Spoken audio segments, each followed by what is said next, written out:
people get involved in your campaign. They say, you know what, I love this woman. I love what she's doing. She's fighting for us. This is John Villarreal reporting for Conservative New Media.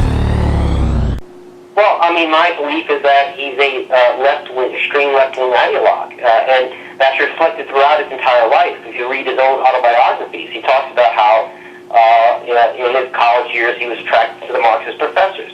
And if you look at his political history, I mean, Acorn is a left-wing extremist group that he was involved in teaching classes on Saul Alinsky on behalf of Acorn. Saul Alinsky is a notorious left-wing extremist socialist, was notorious left-wing extremist socialist who wrote Rules for Radicals, which he in fact dedicated to Satan. He called the first radical. That's what Saul Alinsky did. And Barack Obama's an acolyte. Rules for Radicals talk about how to trick America's middle class into accepting socialism. And then when he gets through his political career, he's always been left-wing wherever he's been, including in Congress. When he was running for office, he and his people said, "Oh, don't worry that he has the most liberal left-wing voting record in the Senate. That doesn't mean anything anymore." They told us. That was one of many lies that were used to get him elected. Now all the lies are coming to the front. And so this is part of the disgrace of the ruling class, that he and his cronies have misled the American people as to where he's coming from. And so the point you made there about Kathleen Sebelius is part of the continuing disgrace, because it is reflective of the fact that he's turning America into a third world authoritarian state. Because she told the insurers, don't you dare tell the American people that you have to raise your premiums because of all these additional costs we're imposing on you. Again, in Obamacare, they promised, there's free preventive care, and we're going to cover the sick no matter how sick they are. We're going to force the insurance companies to cover them. And we tried to tell them at that time that that's going to mean that health insurance premiums are going to go up. Yeah. Now they passed Obamacare already. The health insurance premiums are starting to go up, just like we said. Yeah.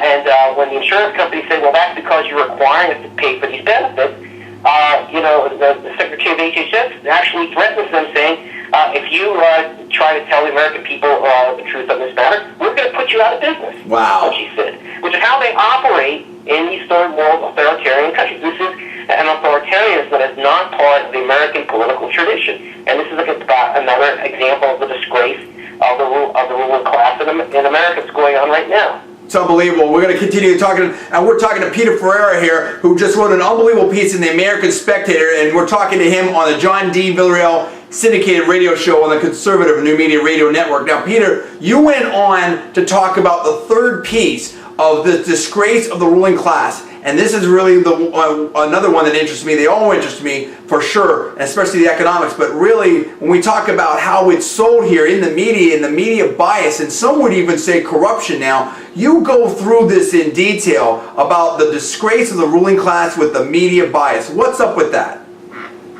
Well, I call that section of it, and this is another part of the ruling class, of these media elites that America has to suffer with, even though they have increasingly less and less viewers, fewer people subscribing to their wretched newspapers like the New York Times and the Washington Post.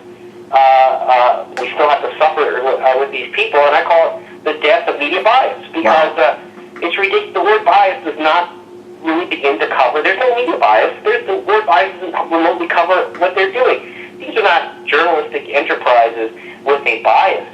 These are, these ABC, CBS, NBC, New York Times, Washington Post.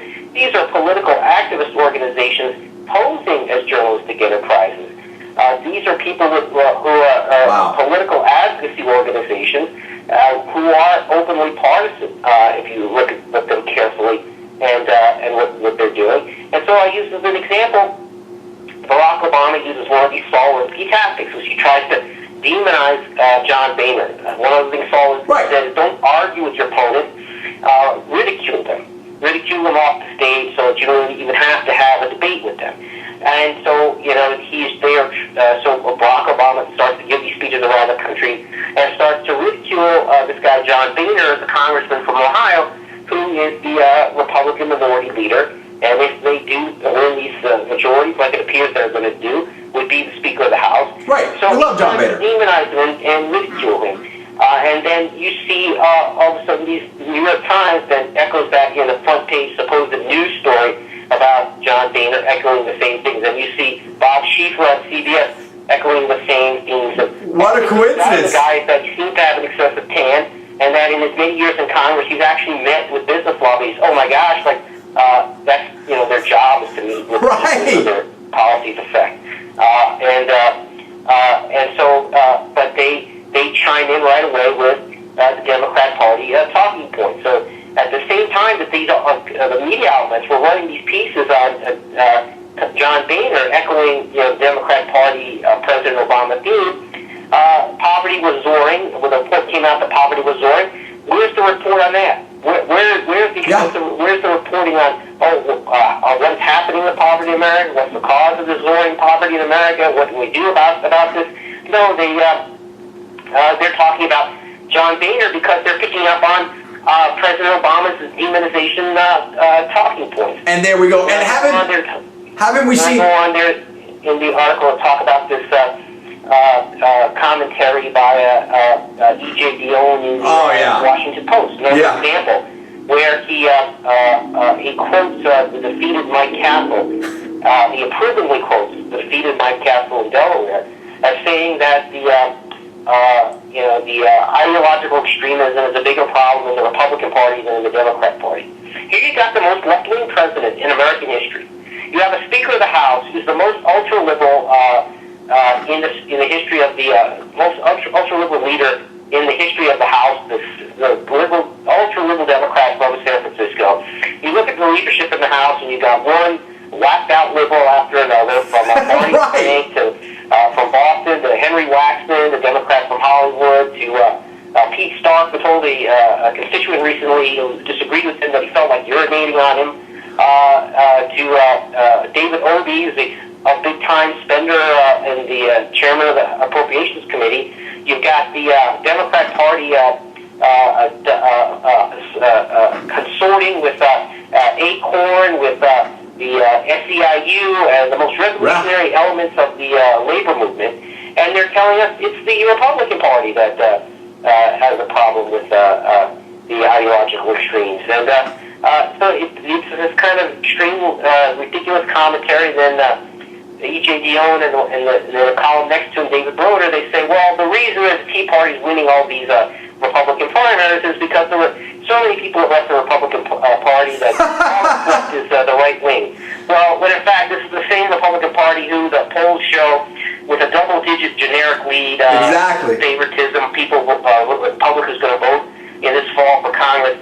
The Republican Party has a record-smashing double-digit lead in the poll where, if you understand the generic poll, even if it was even, that would imply a Republican majority in the House. Now you got polls showing them leading by 12% and 13%, and their comment is, oh, so many people have left the Republican Party that all that's left is the right wing, et cetera, et cetera. And the Tea Party is just the ultra-right wing, et cetera, et cetera. You can't even get an intelligent analysis of what's happening in American politics from these people anymore. It's all their own political propaganda. And what I suggested was that these are not journalistic enterprises. These are political activist groups. These major newspapers, these networks, today they can't be considered journalistic enterprises. They're political activist groups posing as journalistic enterprises. It's a good point, and I love it, and I think it's an important point to be made here. We're talking to Peter Ferrara here, who just wrote a big piece in the American Spectator, and we're talking on the John D. Villarreal syndicated radio show on the conservative New Media Radio Network. Now, I think what you said right there was such an important point. Now, we have people here in the media that just seem to kind of echo these attacks, not on the statements or the facts or the policies or the theories of their opponents in the Republican or conservative movements, but really on the person, these Saul Alinsky type of tactics. We've seen it with Boehner, but haven't we also seen it with Rush Limbaugh and Fox News before? Now they're coming back to Fox News and doing it again. And they've done it to Sarah Palin, and they've done it against Sharon Angle out in Nevada, and they've done it against Christine O'Donnell there in Delaware, and continue. And they're doing it over and over again, and it seems to be some kind of close coordination or follow the leader with the left-wing press, which is almost all of them, and the Obama administration there. And when you talk about people that are extreme, you name the people in Capitol Hill, and I think that was great that you did that. But let's not forget about the people in the White House in this administration. The Van Jones, Barack Obama himself, his wife, Valerie Jarrett, Rahm Emanuel. We can go on down the list of some of the extreme folks and characters and all these unappointed czars. You know, the guy in, Frank Lloyd in the FCC, and on down the list. Now, as you rightly say, in my personal opinion, that we see at a Congress and an administration that is more extreme, more left-wing than we've ever seen, and yet they're trying to say that the good people and the normal people out there, whether they show up to a Tea Party or the Republican Party or whatever, that are sort of hardworking, concerned Americans, that we're the extreme ones. That's the twisting. That's the political jujitsu that they're trying to do on you. Now, it's one thing for the leftists to do this, Peter, but what about the people that you point out, part of the ruling class, the Republican establishment DC insiders, and their buddies in the press, people like that we've called out by name, people like David Brooks and David Frum. What's their motivation, and what's going to happen, do you think, to them going forward as the public gets wise to this? Well, in terms of people like David Brooks and David Frum, they fall into the category of useful idiots. They spend too much time reading the formerly mainstream media and watching the formerly mainstream media, and they react to the New York Times and